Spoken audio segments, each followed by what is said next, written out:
Ето 3 много важни неща, които трябва да знаеш, ако си християнин. Не поставяй вярата и надеждата си в хората повече, отколкото в Бог.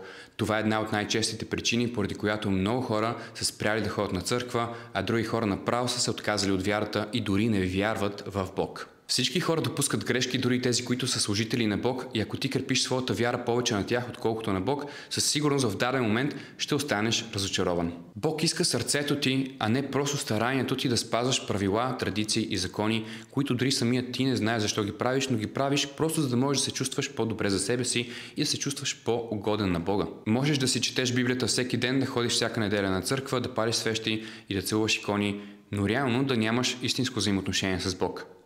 Тогава всичките ти дела се обезсмислят. Това, че вярваш в Бог, не означава, че никога няма да имаш трудности и че ще ти бъде лесно в живота. В книгата на Исаия, 43 глава, 2 стих, Бог казва: „Когато минаваш през водите, с тебе ще бъда, и през реките, те не ще те потопят. Когато минаваш през огъня, ти няма да се изгориш, и пламъкът не ще те опали.“ Напиши в коментар: Бог е с мен в бурята. Харесай видеото и последвай профила за още християнско съдържание.